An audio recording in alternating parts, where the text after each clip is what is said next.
जय श्री राम।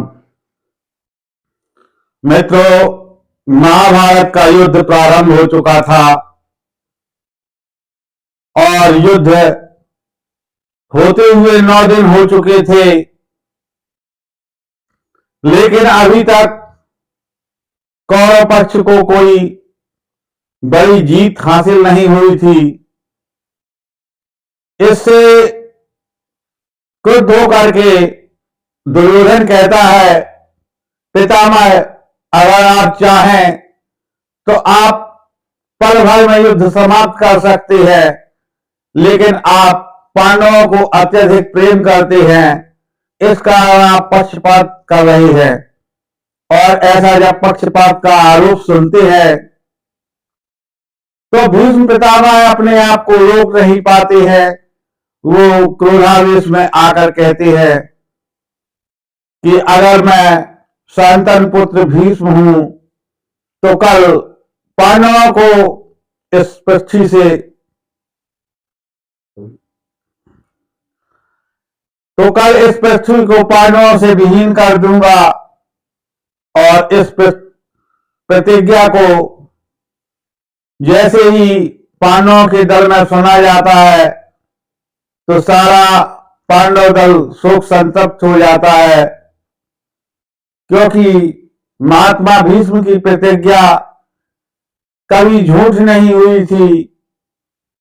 अभी इसी युद्ध में उन्होंने जब भगवान श्री कृष्ण से अस्त्र शस्त्र धारण करने के लिए प्रतिज्ञा की थी कि अगर मैं शांतनु पुत्र भीष्म हूं तो केशव तुमसे शस्त्र उठवा लूंगा, और भगवान ने उनके उस स्नेह को पूरा भी किया। इस वजह से पांडवों के दल में हाहाकार मच गया। पांचों पांडव अपने आप को मृत प्राय ही समझने लगे। तब धर्मराज युधिष्ठिर अत्यधिक शोकाकुल होकर बोले, मैं आज से ही आप सभी को आपके कर्तव्यों से मुक्त करता हूं। मैं नहीं चाहता कि मेरे कारण मेरे भाई मारे जाए, मेरे स्वजन मेरे लिए मर जाएं, और ये कलंक लेकर के मैं इस दुनिया में मुंह नहीं दिखा पाऊंगा। और जब इस प्रकार से उनको दुखी होते देखते हैं तो चारों भाई कहते हैं, नकुल, सहदेव, भीम, अर्जुन, कि आप के ना होने पर हम अनाथ हो जाएंगे और हमें अनाथ होना स्वीकार नहीं है। मर जाना हमारे लिए गौरव की बात है, यानी हम आपका साथ नहीं छोड़ सकते हैं। तब पांचाली मधुसूदन से कहती हैं कि अब आप ही हमारी लाज बचा सकते हैं, क्योंकि मैं जानती हूं युद्ध भले ही कौरव पांडवों के बीच में लड़ा जा रहा है, प्रत्यक्षतया यही लगता है, लेकिन ये अधर्म और धर्म के बीच का युद्ध है। या सीधे शब्दों में कहूं तो आपके और कौरवों के मध्य में युद्ध हो रहा है। तो हे केशव, आप हमारी रक्षा करें, आप हमें कोई ऐसा मार्ग बताएं जिस पर हम चलकर विजय प्राप्त कर सके। तब भगवान श्री कृष्ण कहते हैं, धैर्य रखो। तुमने जिन हाथों में राखी बांधी है उस कलाई को क्या इतना कमजोर समझ रखा है?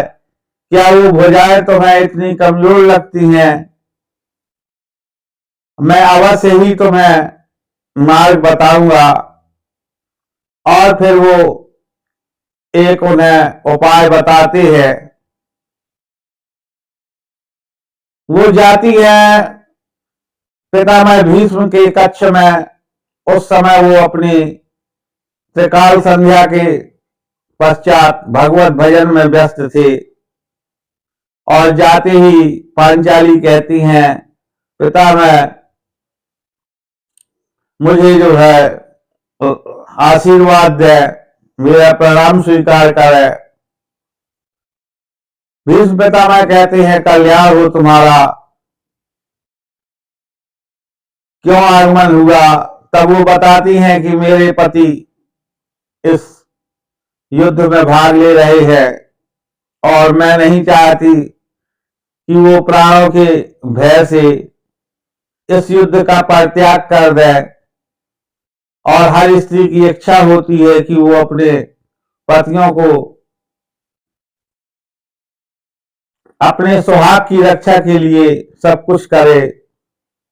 तो मैं आपसे अपने पतियों के लिए आशीर्वाद लेने आई हूं, क्योंकि मेरा ऐसा विश्वास है कि आपकी वाणी में माता सरस्वती का निवास होता है और आप जो कह देते हैं वो अवश्य ही सत्य होता है, क्योंकि आप सत्य प्रतिज्ञ हैं।